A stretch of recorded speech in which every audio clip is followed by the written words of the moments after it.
Good morning, good afternoon, good evening, no matter where you are or where you're going. Welcome. Thank you for tuning in. This is another episode of the Dierks and Denver Podcast. I'm Dierks with my co host Denver. And today, it's Monday, February 8th, 2021. It's the Monday after Super Bowl 55. And we're going to talk a lot about that. We're also going to get into the NFL honors and the halftime show from last night's game a little bit later, so stick around for that. But primarily, right now, we're going to talk about Super Bowl 55. Let's get right into it. Denver, good morning. How are you? Good morning. I am doing okay. I wish the outcome would have been better last night, but it is what it is. The better team won last night, even though I wanted the Chiefs to win. But I'm doing well this morning. I'm glad that we are doing this relatively quickly. Yeah, absolutely. We let it sit for give or take 12 hours and now we're here. We both wanted to take some time, take a couple notes on the game and let our thoughts kind of settle and not have any, not kind of knee jerk reactions to it. But we're just going to start right there. I think all right, we're back. Had to cut for some technical difficulties, but we're going to resume right where we left off. Denver had just said that the Bucks were better, and I could not agree more. Last night, it really came down to the Buccaneers, pretty much on all counts, were just simply better than the Chiefs. They were seemingly more prepared. They were more physical. Their individual talents made more plays than the Chiefs. However, for me, I don't believe that it decided the game. However, the way the game was officiated just put a permanent stain on the game for me. It didn't feel good, especially in the first half. We'll get into the officiating part a little later, but that's kind of my 10,000 foot view of this game. Bucks were better, but I'm always going to just have a bad taste in the back of my mouth based on how the game was officiated. How about you? For me, it was more the officiating was bad. Like I agree with you there. But the one thing that stuck out to me was the lack of energy I felt the Chiefs came out with. I felt like from the first penalty they got last night, it just set the tone. I felt like they they couldn't run what I call just run and hopefully catch the ball offense. So that hurt them a lot. So the lack of energy really stumbled. Plus, you're playing against Tom freaking Brady. Like, man's not nervous about these anymore. It's like he's been married 7 times. He just knows the day. It's fine. So it's hard. I do think the Bucks defense though, they should have been the real MVP. They stepped up big. They didn't blitz a whole lot, which was shocking. So it was all that front pressure, and that made a huge difference. One of my notes I have is that the O line adjustments and the injury of Eric Fisher really ended up hurting the Chiefs overall in the grand scheme because then you have to shuffle around linemen. Your best lineman isn't even available. Who I thought if Eric Fisher was available, at least the edge pressure probably would have been put off a little bit. So give or take, that's how I would put my 10,000 foot view of this overall game. No, I agree. Let's stick on that for a little bit. For our video audience, I'm gonna throw up on the screen right now. Here's the ESPN page for last night's game. We're gonna get into some other stuff too. As Denver was talking about, the offensive line troubles for the Chiefs really made Mahomes' job. I mean, I'm gonna say next to impossible. I mean, that dude was running for his life. That's not the style of play that the Chiefs are used to at all. They're used to Mahomes, ad-libbing a little bit, but I have a tweet out here, right? And I think it's this one. If you just look at this from Sports Center, according to Next Gen Stats, Patrick Mahomes ran a total of 497 yards before his passes and sacks last night in the Super Bowl. That's insane. The dude was under pressure all night long. I mean, that's credit to the Bucs defense, no doubt. But as you also hinted at, right? I mean, the offensive line was just in shambles. I went and did a little further digging last night because I knew vaguely the situation, but I didn't realize quite how bad it was.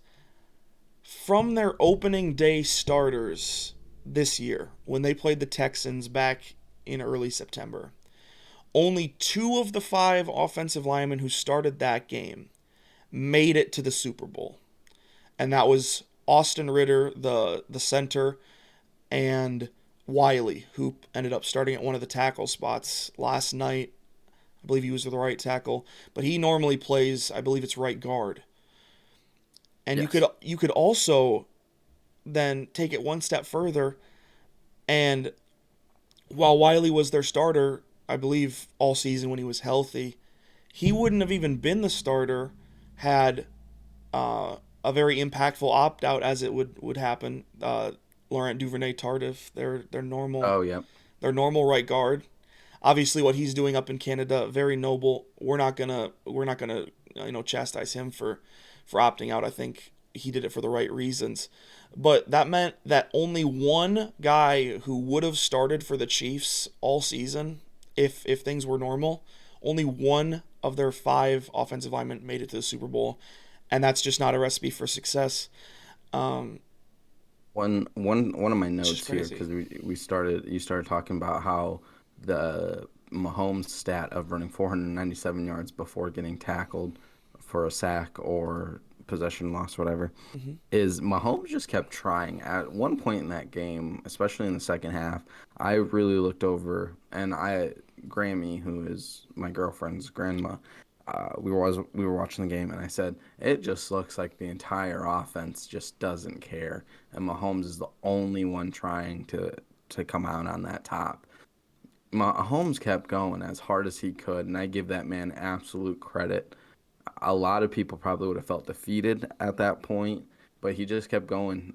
There was a picture on Twitter. I wish I would have saved it and sent it, but he's like diving out completely, like stretched out, and he's throwing the ball. Like that's some intense, like, leadership, like never giving up. And I just felt like that offense really was giving up at near the end of that game.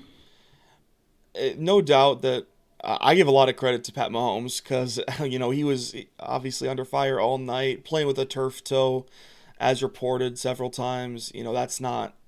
That's got to not be fun. He's less mobile than normal anyway, and to have to do what he did, I give him a lot of credit. I'm not trying to make any real excuses for the Chiefs, but to not acknowledge the fact that the game might have been a little different if the offensive line could hold up a little better. I think that would be an understatement right there. Uh, on that same vein, I'm kind of afraid. I'm not maybe not afraid, but I can't help but worry that in the long term, this part of the game is going to be forgotten, right? It's going to be remembered for Brady's 7th ring, which great accomplishment since we haven't talked on it already. Brady getting a 7th ring. I mean, if he wasn't already the greatest team sport athlete in the history of North American sports, I think he's got that title now, and it doesn't look like he's going to slow down anytime soon either, and that's absolutely terrifying for the rest of the league. But more I, so than anything that the Bucks did, I felt like the Chiefs beat themselves, and it started right up with that offensive line struggling. just one quick note. It's one of my notes just because you mentioned it, but I literally have here that Brady is the greatest across all sports at this point. Yeah, That man's probably gonna get he could very well get another ring. first off, at 44 years old, like that's insane. But the man just doesn't stop, like you said. It's just It's impressive. There's there's incredible. there's no other way to put it. There's really not Yeah. words. I have a couple other tweets to share with the audience that just kind of illustrate our point even further. And now that I've fixed the screen, so for our video watchers, I apologize. There was some technical difficulties on that last time I shared the screen like this. But we're back. A tweet from Roger Sherman, who works for The Ringer, a news organization I follow quite closely. Mahomes has thrown the 7 best incompletions in NFL history tonight. That's really what it felt like. Yeah. On top of the fact that he was running for his life, he had some, I feel like, very untimely drops. You think very early in that game, Tyreek Hill dropped one that was in the front corner of the end zone that would have been 6 points, where he kind of got both hands on it, but let it go and just hit him right in the mouth. And then another one on, I think it was third down shortly thereafter. Kelsey dropped a big one that would have extended a drive. That hurt. And then the last one that really stands out to me was early in that fourth quarter when the Chiefs, like, it was their last kind of real opportunity to get themselves back in that game.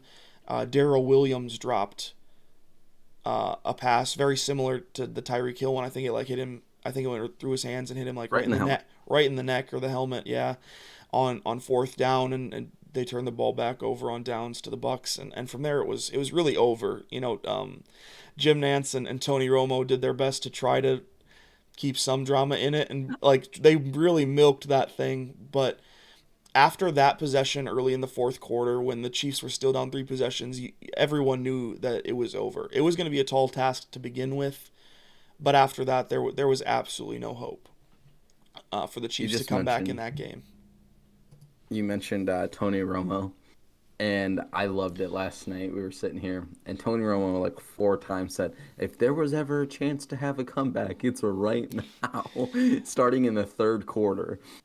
I Announcing at love its his finest. effort, I man. absolutely love Jim Nantz and Tony Romo, but last night wasn't really the game they wanted to call. I know that for a fact. They didn't want to call a blowout, and because there's just no drama left in it, right? It really kind of limits you from a broadcast standpoint. I get it. Here's some more just to really drive home the point, because again, I don't want this to be forgotten, because as well as the Bucks played, and the Bucks would have won almost no matter what. I'm going to say like 95 times out of 100 you play that game, I think the Bucks win just due to the circumstances. But Brady was only pressured on about 10% of dropbacks in the first half, Mahomes 57. For the game, Mahomes was pressured on 29 out of 56 dropbacks, which was the most in Super Bowl history. And Brady was pressured on 4 out of 30, which was out of his 10 appearances the least he's ever been pressured. And I really appreciate Mina Kimes, who's also a really great journalist. Love what she does. Um, I should add, some of Mahomes' high pressure numbers are a product of him holding onto the ball for a long time, which is a product of both good coverage and also because he was bailing on trash pockets. Everything feeds on each other, etc., etc.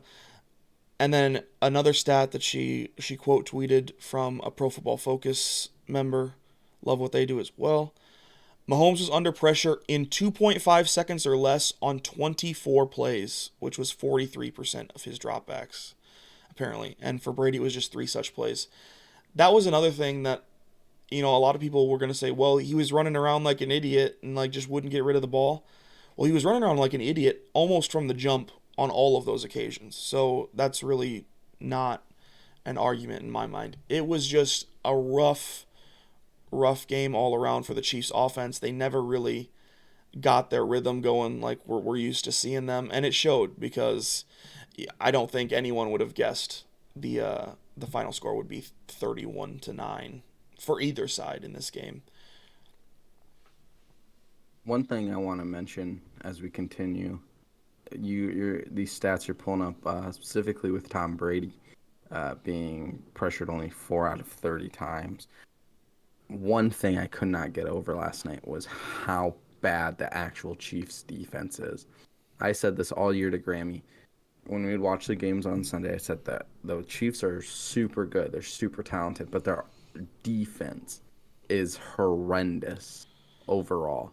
It's it's not good, like, at all. I saw every Chiefs game this year because I live in this area, so we get every single game. And their defense was poor, and it showed last night how bad it truly is. I told Grammy, and you'll hear me say that a lot this podcast. I kept telling Grammy, if I was the Chiefs front office, I would spend every last dime in free agency on getting defensive players. I would draft defensive players. Like, that would be my goal. Well, that's the tough part, right?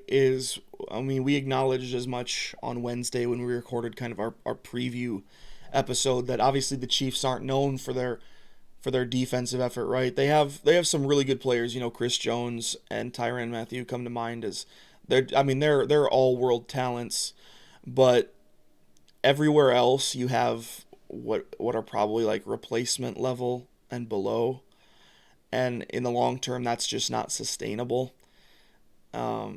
You saw it last night especially when you give an offense with Tom Brady on it, especially again 2 weeks to prepare for a defense that really isn't ultra complicated, isn't super stout, doesn't have studs all over the place on defense.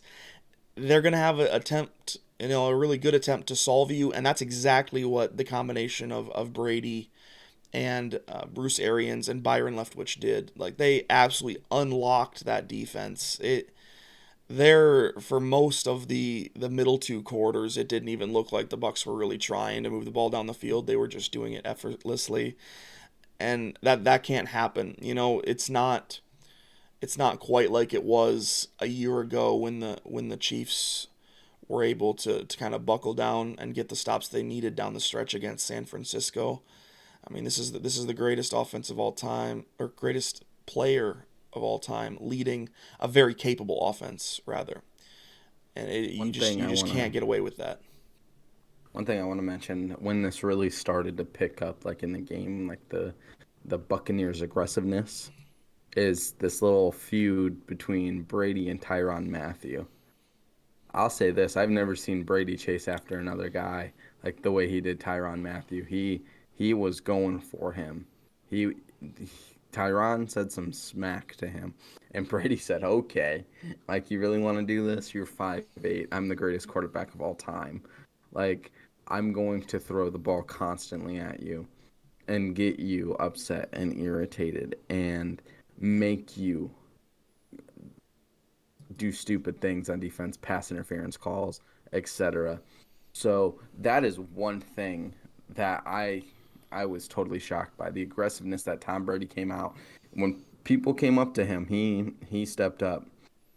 Not saying he never did that, never not did that, but he just, you saw it last night, right? You saw that little bickering that really, once that started, you saw the Buccaneers, just their offense just go nuts. Now, some of the penalties caused that, but Brady was rolling after that. Yeah, that moment you spoke of just now with Brady and Tyrann Mathieu kind of getting at it there toward the end of the second quarter. I think that's a perfect kind of transition point to start talking about a little bit of the weird officiating in this game, if you're ready to move on to that. Yeah, oh yeah. Okay, so what I want to point out is obviously we can't hear what's being said in that moment, right? But Tyrann Mathieu doesn't shove Brady or any of the Bucks players, and conversely, Brady doesn't shove Tyrann Mathieu or any of the Chiefs players. And it looks like they're just they're mouthing off to each other, but somehow they call a unsportsmanlike conduct on Mathieu that really didn't end up meaning anything, right? But that was a confusing penalty to me. I just felt like as I mentioned earlier, the refs tried to maybe they weren't actively trying, but they made this game way too much about what they were doing, especially in that first half. I have the number here. It was something like some at one point the Chiefs were penalized 9 times for 100 yards Yep. to the Bucks 1 penalty for 5 yards. Yep. And That was I'm not that was when I saying said it was over. I'm not saying it was rigged or anything like that. People that say that it's just hyperbolic, but it just felt weird to me, especially um, a lot of these instances where the Chiefs got called for like holding or PI like 3 times on a drive, and I'm not saying they weren't penalties, but some of them felt really kind of I don't know, trivial.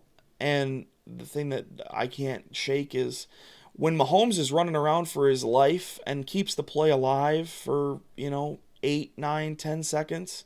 Are you really telling me that on the back end the Bucks are absolutely perfect the whole time too? Like that Well, that and here's one thing that drove me up the wall. There was a pass interference call last night on like a he threw it Yep, deep to Mike Evans, I know and exactly what you're talking about. And before you move on, I'm just gonna pull it up on the screen. It's right here. A tweet from Warren Sharp. I love this man. Listen to him for a lot of betting advice. He's on several podcasts. Are you fucking telling me this was a catchable pass? We'll just right? play, No, he's play gonna this dive real eight quick. yards. I don't know who the fuck is catching that football. I, we see all these on Sunday Night Football, especially the Amazon Web Service, next gen stats, like catch probability and stuff like that. I wish AWS would fucking tell me how anyone is going to catch that ball. It's impossible. I don't. Is he 20 feet tall? Like, is he just like really? No, the one I'm talking about was, I think the one right before it, where he threw it like 50 yards down the field, and Okay, Mike that was, Evans. I think that was PI. Personally, I think that was PI. Oh, really? Yes. Really? Okay, because what you don't understand is when contact was made, it was like, a half second before the ball gets there. Mike Evans is a big dude and a long strider. If they said it on broadcast too, I agree. I mean, he's striding, like 3, 4 yards at a time. Um, and if he lays out for that, that's a very catchable ball. I think it is because the defender probably took him back at least 3 or 4 yards, a full step at least, and the ball wasn't overthrown by it wasn't 15 yards. It wasn't something egregious. I think he could have. I'm not saying he would have made the catch. I'm saying he had the opportunity to at least make a play on the ball, and that's the intent of the rule. So I will Well, then defend the that's refs just on the that one. bias in me. It's just the bias in me then. But the play you have up right now, it's exactly what you're saying. I Oh, don't know oh. who's catching that. I don't know. Now Like what? you can't tell the distance. You can approximate, right, the distance between the back of the end zone and Yeah. here, but this ball hits the wall. Well, it short hops the wall. It basically lands at the base of the wall. I mean, that's probably like at least 5, 6 yards out of bounds. I mean, right here, the ball's not even in the frame. I mean, the ball's even with the goalpost. Mike Evans is going to have to absolutely moss Tyrann Mathieu to even make an attempt at that's no. I disagree completely on this one, and that was pretty much the final straw because that led to the Bucks' final touchdown there before the half, and we saw it in Green Bay 2 weeks ago. If you are letting this offense pretty much get free possessions, like the Chiefs' clock management was a little questionable there. They gifted Tampa Bay a timeout on that final drive and stuff, but if you're giving them an opportunity to put 7 more points on the board right here before the half, that really it felt like the end. And I'm sure if you go and look at like the win probability here, I mean this has got to be right here. I mean they were almost 90% to win at halftime, like that. It Which is switched. insane. It switched it from low 70s or more to 90 plus. That really was the defining drive of the game. If the Chiefs either do more than kick a field goal on their drive, right? Because I'm pretty sure that's what happened right before that. Yeah, they kicked a field goal. Yep. If they somehow get in the end zone there, it's 10-14, and then you don't let them drive the field on you in 55 seconds and score a touchdown of their own, the game might end up at least feeling a little different, but it was a train wreck. We'll just kind of leave it at that. So one thing to transition into that's not about officiating that I really think is kind of not overlooked, but it's not talked about. I don't feel like it'll be talked about that much in the Super Bowl. Was actually how good the Bucs defense played. We talked about it prior to starting. The Bucs defense really played how they wanted to play. And Mahomes couldn't do anything. I saw like a defensive formation that I was like, what does this look like? It looked kind of funky to me. But it was just a 4-man rush from the line. Everyone else played zone. I believe, and this could be wrong, but I believe that actually, like true blitz packages, Todd Bowles only ran like 5 all night long. Yes. 4 or 5. So the majority of his pressures were with 4 men or less, and that again just goes back to highlight how depleted and how incapable the front 5 of the Chiefs were last night. But if you're at that on the other side of that, to illustrate your point of, the Bucs defense wasn't going to let anything happen, because if you're dropping 7 men every time and you're getting instant pressure on the quarterback's not going to be able to do anything. The reason quarterbacks make plays off of blitzes and stuff is because usually it leaves a man open, because you're blitzing 5, you're blitzing 6, something crazy, and that always leaves a hole somewhere. But the way the Bucs were able to pressure Mahomes last night with only 4 dudes, there was nothing he could do. One thing I thought was interesting, and it was an unsportsmanlike call, was the Winfield deuces to Tyreek at the end of the game. What a ballsy thing to do, because I'm going to tell you, they have to play next year in the regular season because they were in a matchup in the Super Bowl. That game's going to be stupid intense. What do you mean? Like, there's no way the NFL's not booking this. These guys won't play again for 4 years unless it's in the Super Bowl. Okay, that's weird then, because I heard, again, maybe it's just me hearing something wrong through the grapevine, but I thought the previous Super Bowl matchup ended up having to play the following year during the regular season. I don't think so. At some point. Huh. I know at some point the NFL's talked about, how like it's rotating, like, this year the divisions. Yeah, the Steelers and the AFC North played all of the NFC East. Now I know at some point the NFL is talking about reducing the amount of in-conference games, and then you're going to always, it's going to be that rotating basis with one other division in the opposite conference. But they're also going to add 2 games. They're going to take away 2 in-conference games and replace them with 2 out-of-conference games. Now I don't know when that's going to happen. Maybe that happens soon, and that's what you heard. I don't know when that's coming into effect. But since these guys played in the regular season, the AFC West and the NFC South won't play again until 2024. I gotcha. Okay, that was my bad. Sorry, information for the people watching this. I spread false news, so I'm sorry. But that's about all I have, to be honest. I don't know if you have any other high-level thoughts. It really came down to me. Bucs defense was elite, as they've been most of the season, and that was, even further impactful because of the Chiefs' kind of iniquities at the offensive line positions outside of center. And At I this only have point, one last comment. Brady's looking almost immortal, right? We talked about it on Wednesday. Mahomes kind of had to have this game unless they get a rematch again in the next couple of years before Brady retires. Right now, it's looking like a tall task. But go ahead. My one last comment about this whole thing is overview. I'm looking into the future. I'm thinking about this game. I'm thinking about this season. I am predicting way too early that this is the Super Bowl again next year. I could Tampa's not 100% getting see any that. worse. Tampa's not getting any worse, and the Chiefs O line hopefully will be back next year. Mahomes is getting some surgery on some turf toe.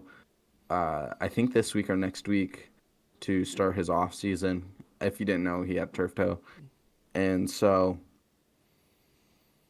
that's my prediction already. I don't see anyone from the NFC coming in and beating the Bucks, who are stupid good. And the AFC, I don't see anyone overall beating the Chiefs. So that's my last comment about this game. But overall, we said defense. Defense wins championships, and that's what happened last night. I would have to agree with you. I think this is probably the most likely Super Bowl matchup for next year.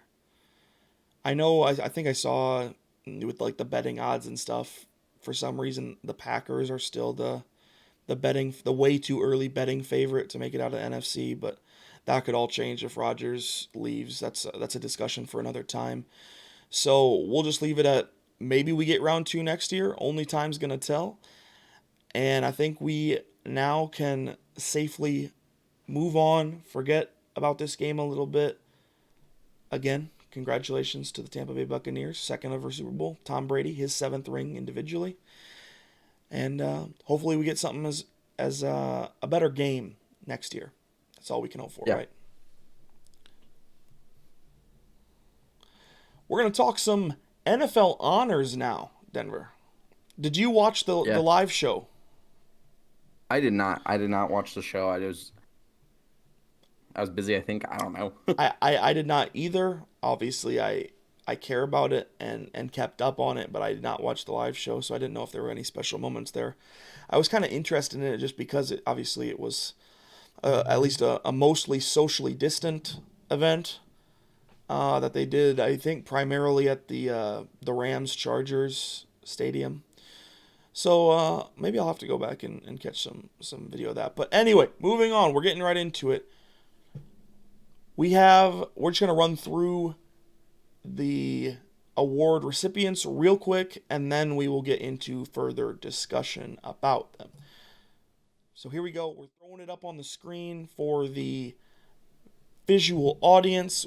Assistant Coach of the Year. I didn't even know this was an award, but I'm glad it is because this man on the screen, Brian Dable, the offensive coordinator for the Buffalo Bills, definitely deserved it. That offense was incredible this year, a big step up from where they have been. Good on him. All right, Coach of the Year, Kevin Stefanski from the Cleveland Browns. Big year out of them, obviously making the playoffs, winning a game, almost winning a second game. Alex Smith, Comeback Player of the Year. Shouldn't be any shock here. What this man did Yeah. is absolutely incredible. I'm sure we'll talk about that. Defensive Rookie of the Year, another Washington football team player, Chase Young. Big stuff. Number 2 overall pick out of Ohio State. Offensive Rookie of the Year, another probably no shock here. You could have made the argument for one other guy. We'll talk about that in a minute. But Justin Herbert of the LA Chargers wins Offensive Rookie of the Year. Offensive Player of the Year, Derrick Henry for the Titans. Defensive Player of the Year, Aaron Donald of the LA Rams. And MVP, Aaron Rodgers, quarterback, Green Bay Packers. And last but certainly not least, the Walter Payton Man of the Year was Russell Wilson of the Seattle Seahawks. All right, Denver, we're just going to run it all the way back, start from the beginning. Any thoughts about Assistant Coach of the Year, Brian Dable? Didn't know that was an award. Good for him. I'm glad they acknowledge assistant coaches. So that's good. That's my only take on that. And I mean, the Bills had a great year, and offensively they were good. So that's my take on that. Yeah, I don't think he's taken a head coaching job, and I'm not 100% sure if there are or how many there are still open. But I would expect this man within the next, year or two, if he doesn't get one yet this offseason, he'll be a head coach very soon. All right, Kevin Stefanski. I mean, this is just one of the better turnarounds in a while, right? Like the Browns weren't awful last year, but it felt like they maybe underperformed based on what they had. This man comes in from Minnesota, and all of a sudden they're a 10, 11 win team and upset the Steelers in the playoffs. Big year for the Browns. This is an example of changing culture within an organization and with your players.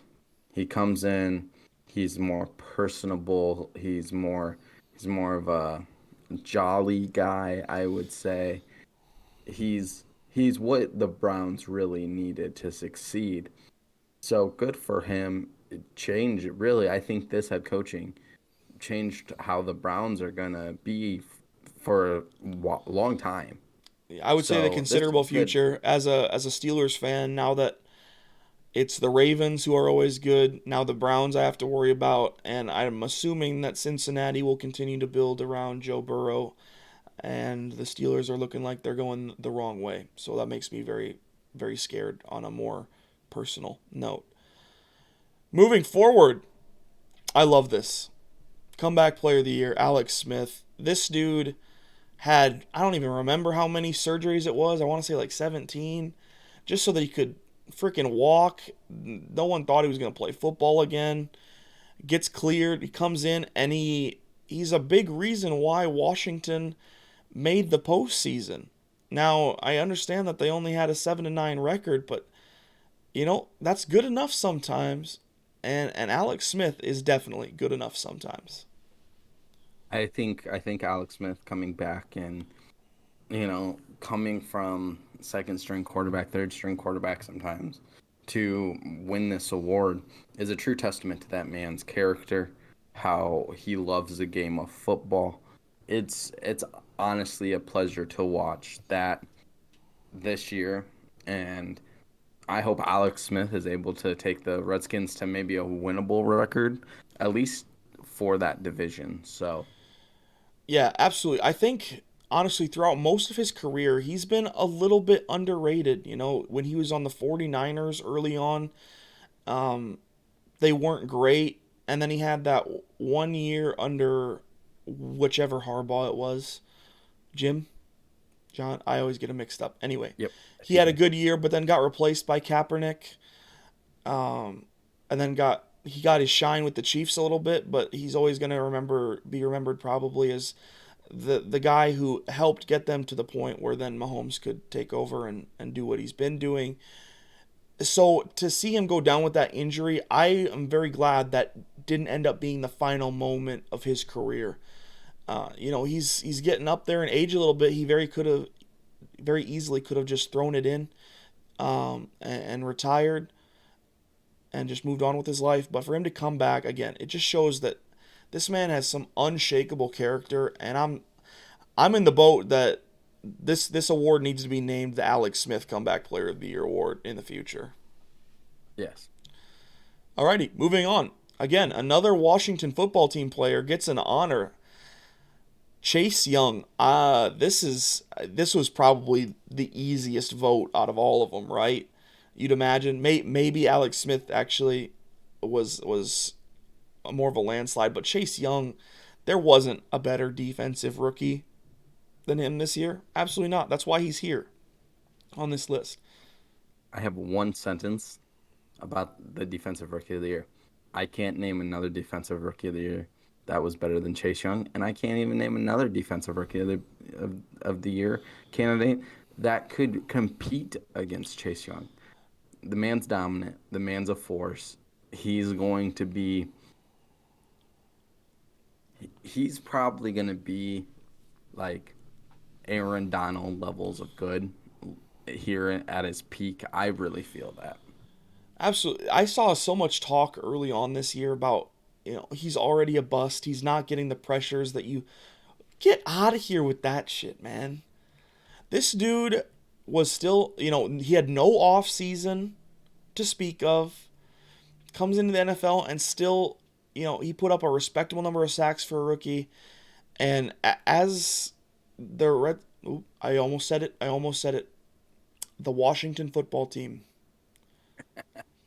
As the Washington football team continues to get better, I think that will also elevate this man's level of play. I'm excited to see what he can do in the future. On the other side of the ball, Offensive Rookie of the Year, Justin Herbert. Did you feel like he was the most deserving of this award? I think yes, only because Joe Burrow got injured. If Joe Burrow wouldn't have gotten injured, I think Joe Burrow would have been the Offensive Rookie of the Year. But Justin Herbert is hopefully he's not a one and done type guy, but hopefully he's able to take the Chargers to another level that they haven't been to in a hot minute. And winning this award, is a confidence booster. It's really like, I'm here, I'm setting the tone, I'm your quarterback for the foreseeable future. And I really believe Justin Herbert at the end of the year did deserve this. Yeah, I think the only other rookie that had a really considerable chance was Justin Jefferson from the Oh, yeah. Vikings. I mean, he had an absolutely monster year, but I mean, at the end of the day, there's nobody going to deny that it's a quarterback's league. So if you're a quarterback putting up the type of numbers that Herbert did, he had not only a good rookie season, he had a above average season for any NFL quarterback. That has to count for something. What I'm just going to say real quick is I have to, kind of indirectly apologize to this man. I was a little bit down on him coming into the season. I really liked that Oregon team that he was a part of in college, but after watching some of his bigger games for Oregon, I wasn't 100% certain that he would translate super well to the NFL. He has proved me wrong in a hot minute. He throws one of the most beautiful deep balls I've ever seen. This man's going to be really fun to watch in the upcoming years if he keeps it up. And so that's another thing I'm really excited for. Offensive Player of the Year, Derrick Henry. Your thoughts, Denver? If you didn't say it in the last statement, this is a quarterback's league. This man, he should have been the MVP to me. Derrick Henry is a tank. I'm glad he translated well into the NFL because he's from Alabama, and Alabama is not known from having, at least in recent years, great running backs translate into the NFL. Mark Ingram maybe is the best one they've had come out of that program here in recent memory. But I just love his physicality. I love what he brings to the table. This man really did deserve this award, and I'm very happy for him. Yeah, on that topic of Offensive Player of the Year versus MVP, I'm very glad that the NFL struck a balance here. Now, I don't know if it's like a rule. I just honestly haven't paid attention. Is if like the MVP can't win Offensive Player of the Year and vice versa. However, if they can, or if you're eligible to win both awards, I'm glad that the same person didn't win both. Because while we're on the topic of Derrick Henry, this man, he's one of now 8, I think, players to ever rush for 2,000 yards in a season. I mean, what he does, his style of running is so fun to watch. Because he's so big. And it doesn't make sense for him to move that fast, man. It just doesn't make sense. And yeah, I just love watching him run, even if it's him running over, other players that I like. It's just, he runs with such aggression. And I can't, I sound like a fanboy right here. And I really am, because I love watching this man play. We'll get to the other side of this argument in a minute for the MVP side. But in between, we got Defensive Player of the Year. And this is Aaron Donald for the 3rd time in his career. Here's what I'm gonna say about this one, and this could get me a lot of slack because I know people think TJ Watt was probably the better statistically overall. But I saw this video, right? And in this video, it shows three offensive linemen trying to guard Aaron Donald from their quarterback. You got to put 2 to 3 linemen on this man to make sure he doesn't get to you. That's that's a presence right there, and I don't care what anybody says. When you have that much, you have that hold on an offensive line to be like, we need to put 2 to 3 guys on this man just to hopefully make sure he doesn't get to the quarterback. That shows a lot statistically, though. They'll look at T.J. Watt. I think he could have easily won it. He played out of his mind this year. I just think that when you're looking at Defensive Player of the Year, just like you would look at maybe MVP in the NBA, like any award, it's who has the most presence on that like side of the ball, and I just think that's Aaron Donald. I'm glad you brought up the defensive player of the year to NBA MVP thing, because otherwise I was going to do it. This to me, anyone who's ever had a conversation with me about Aaron Donald knows that I am as big an Aaron Donald fan as anybody. What this man does, he is the most dominant player in any sport that I've ever seen. Like, it's actually ridiculous for a man who, for the position, is undersized a little bit. He's just unfreaking believable.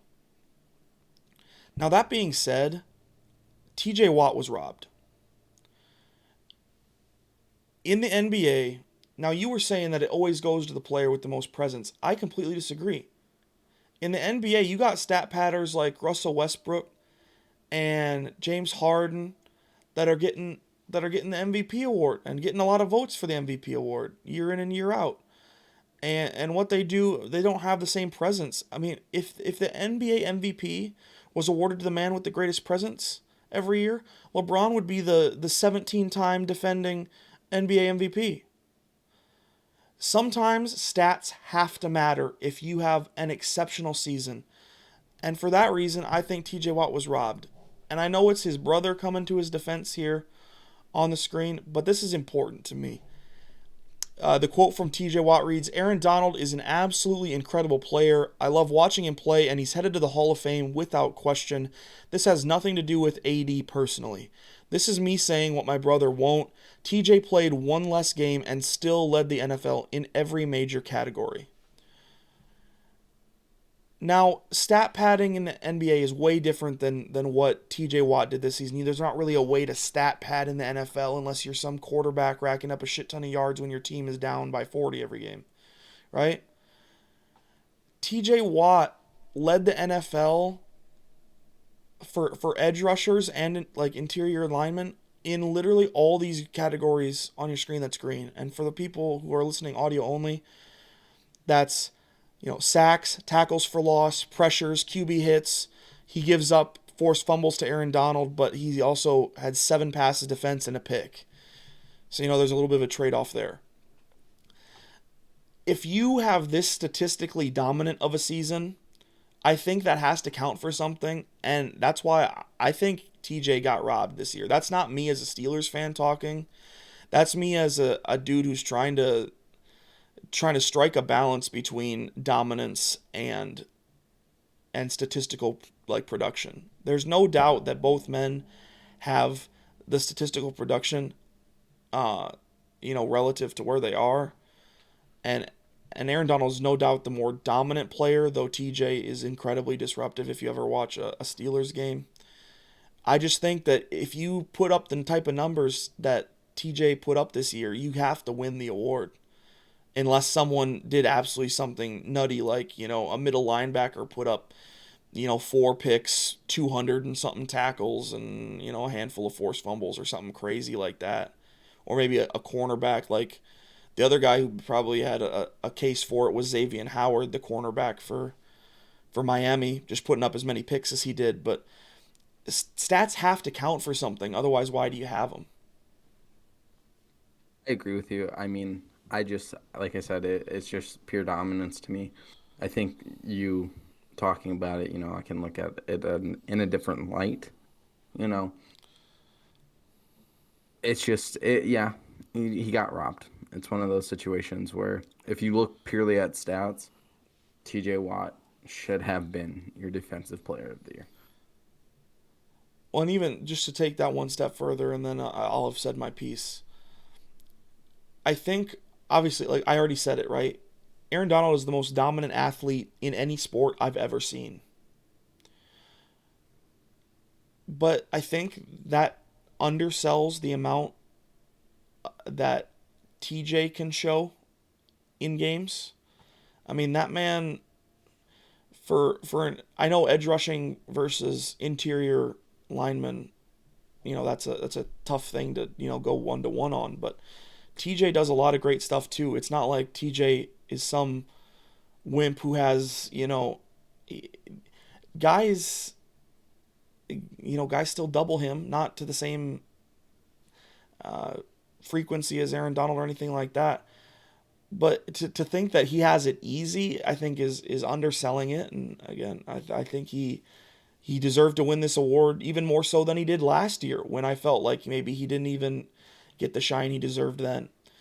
But we've spent a little bit of more time on Defensive Player of the Year than any other, so we can move on now to MVP. This was Aaron Rodgers. I think he deserved it. Again, I think there's got to be some sort of balance this year between the MVP and Offensive Player of the Year. I know obviously one is much more prestigious, but both Derrick Henry and Aaron Rodgers had such phenomenal years. I mean, Aaron Rodgers has been one of the best quarterbacks in the league for how long now? And he still managed to put up what was just kind of a mind-boggling year. I think it was 48 touchdowns to only 5 picks and, well over 4,000 yards. Just a great year. I have no disagreements. I have no arguments with you. I agree on every stat you said. Aaron Rodgers really did deserve to be the MVP for the NFL this year because the boggling statistics that he did put up. I'm a real Bears fan. That's like my true team. And every time we play Aaron Rodgers, he has like 5 touchdowns, feels like. He deserved it. Great for him. I hope he stays in the league a little bit longer, but it'd be a good note to go off on if he were to decide to, maybe step down or step away. Oh, I don't think there's any way he steps away, but we'll save that for another time. Last but certainly not least, the Walter Payton Man of the Year. This is obviously has nothing to do with what you do on the field, but that's kind of what I love about this award. Sports is so much more than just what you see on the field, and I feel like that doesn't get portrayed enough. So for the NFL to have this award and for it to mean as much as it does, you hear a lot in the media about how much this award actually, how much weight this actually holds to be kind of like the most like incredible person in the NFL. Means a lot. And Russ Wilson has been one of the good guys in the NFL his whole career. So I don't think he's won it before. I could be wrong, but to see him win it this year, no real surprise here. And I'm glad that, again, that just like the good guys get acknowledged. I do agree with you there. I think the Walter Payton Man of the Year award is the most prestigious award. Like you can have the MVP and that's great. But like being known for like an actual person outside of what you're known for, you don't take credit for it. You just go do it. I'm glad all 32 teams get to have a representative in this award. That's huge. Russ is really a good guy, like you said. There's not many in the NFL who are genuinely liked as much as Russell. And for what he did off the field, I'm very appreciative of that, even though I never received anything from him. Just the character you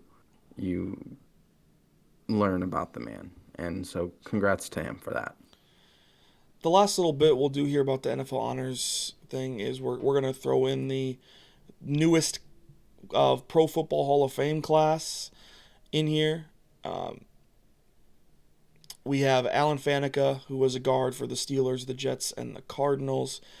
I believe it was Tom Flores, who was a coach for the Raiders and I believe a couple other teams there for a while. Calvin Johnson, Megatron, love that. John Lynch, safety for the Bucks and the Broncos. Peyton Manning, everybody knows Peyton Manning. Bill Nunn, who was a scout for the Steelers. Drew Pearson, who I've seen a lot of memes about him whining his way into the Hall of Fame. That's kind of funny. And Charles Woodson. Denver, any high-level thoughts about these men? I am glad to see Megatron in there.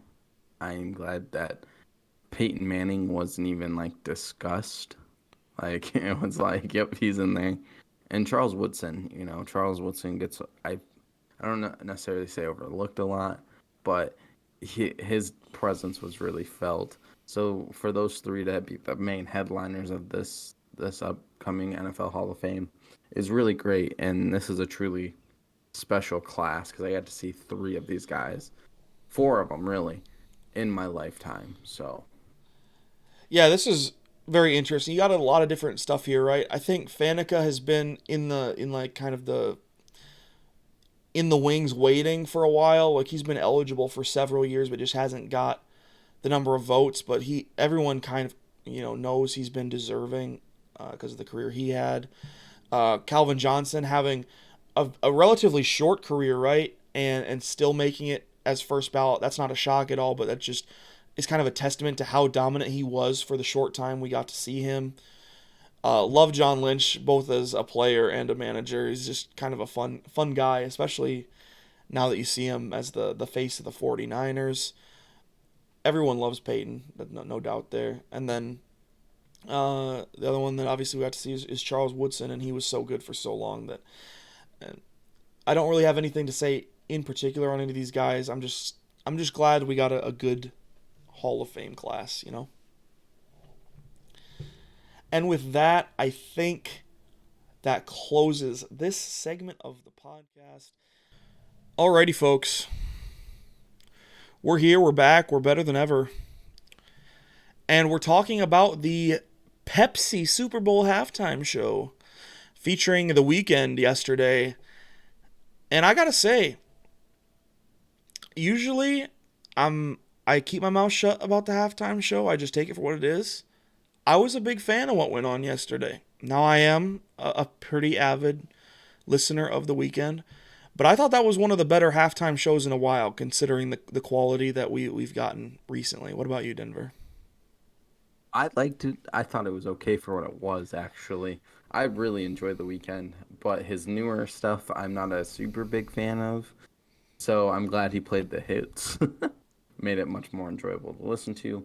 Honestly, I did enjoy this overall performance. I thought the little dancing red dudes on the field is pretty cool. So that's my thoughts on the Super Bowl halftime show.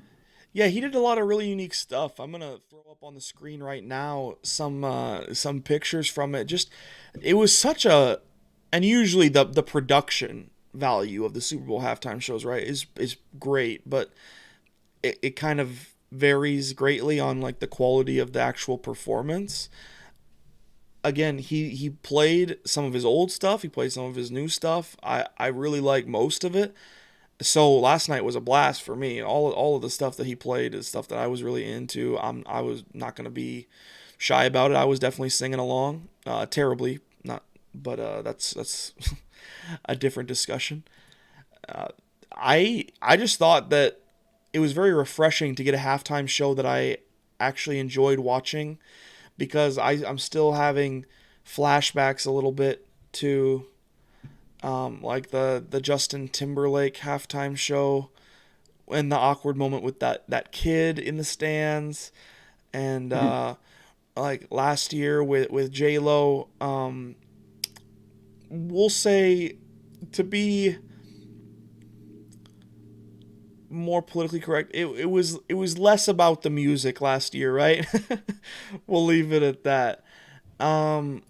and just, I don't know. Obviously, it makes it more enjoyable when people that you enjoy listening to outside of this setting are in it. But I was a pretty big fan of the halftime show this year, and like I said, just the spectacle fit the weekend's aesthetic so well that I think it just upped the performance even further. This is I'm my glad they this is went with my somebody. this is my favorite shot of all of it. Just like the main stage with those kind of intermittent spotlights coming down. Uh, Sorry to I cut you think off. Go ahead.